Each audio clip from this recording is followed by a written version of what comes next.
ये केस है ऐसी इंसान की जिसने दो औरतों का बलि दे दिया क्योंकि किसी ने उसको ऐसा करने के लिए कहा और वो भी धन संपत्ति पाने के लिए।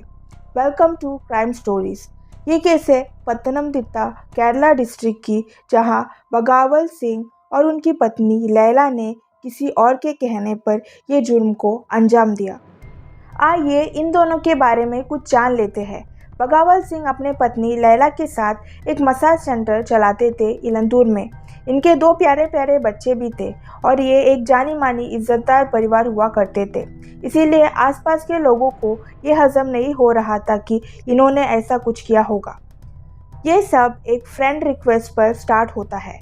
एक फेक अकाउंट श्रीदेवी के नाम से इनको कोई फ्रेंड रिक्वेस्ट भेजता है। वो श्रीदेवी बगावल को बोले जा रही थी कि पैसे की परेशानी जल्द ही ख़त्म हो सकती है अगर आप मैं जैसा बोलूं वैसे करे तो। बगावल भी मान जाता है। श्रीदेवी बोलती है कि दो इंसानों की बलि देनी होगी जिससे भगवान खुश हो जाएंगे और आपके पास पैसा ही पैसा होगा, और ये काम को अंजाम देने के लिए मेरे आदमी से मिलो जिसका नाम शाफी है। पर ये श्रीदेवी असल में जो थी वो शाफी ही था, जो फेक अकाउंट बनाकर इन दोनों को लूटने की फिराक में था, और ये दो बेवकूफ़ वो मान भी लेते हैं। तो शाफी के बारे में देखा जाए तो उसकी हिस्ट्री बहुत ही ख़राब थी। चोरी डकैती और एक सेक्सुअल ऑफेंडर भी था वो, एक स्कूल ड्रॉप आउट जो एक प्राइम सस्पेक्ट भी था एक औरत के मर्डर केस का, और इन तीनों ने मिलकर ये क्राइम को अंजाम दिया। उनकी पहली शिकार बनी रोसली, जो एक अकेली औरत थी जो अपने दो बच्चों का पालन पोषण कर रही थी, जो बाय प्रोफेशन एक लॉटरी सेलर थी।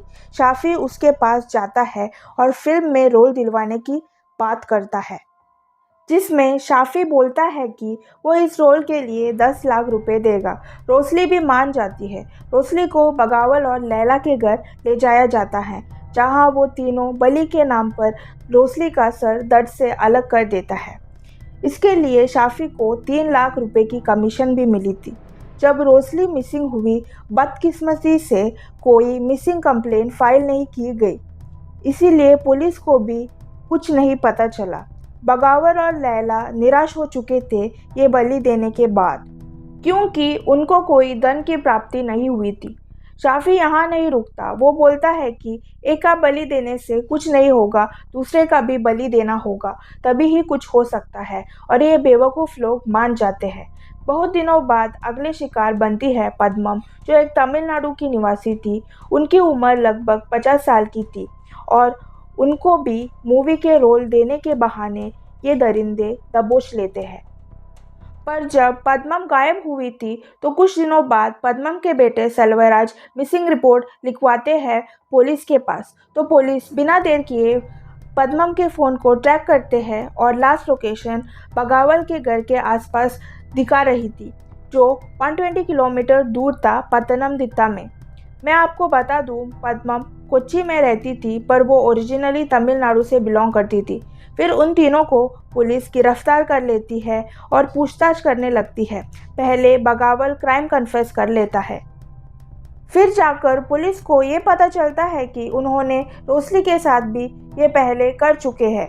बगावल ये बताता है कि हम सब ने वो दो औरतों का सर दर्द से अलग कर दिया, फिर प्रेशर कुकर में थोड़ी बहुत मीट को पकाकर खा लिया और थोड़ी मीट रेफ्रिजरेटर में भी स्टोर करके रखा है, और बचे हुए अंगों को घर से बाहर ज़मीन में गाड़ दिया है। पुलिस वहां जाती है तो लगभग 10 किलो का मीट उनको रेफ्रिजरेटर से मिलता है। पुलिस वाले आसपास खून के निशान भी देखते हैं। विक्टिम के ब्लड ग्रुप से वो मैच किया जाता है और वो मैच भी हो जाता है। फिर आसपास पूछने पर उनके एक पड़ोसी भी बोलती है कि हाँ, मैंने शाफी को कई बार बगावल के साथ देखा है। उनके घर वो आया जाया करता था। मुझे लगता था कि वो मसाज सेंटर का एक पेशेंट है, पर ये सब लोग ये सब कर रहे थे यहाँ। मुझे ये देखकर हैरानी हो रही है। अभी भी ये केस कोर्ट में चल रहा है और फैसला आना बाकी है। आज के लिए बस इतना ही। मिलती हूँ अगले वीडियो में। Thanks for watching.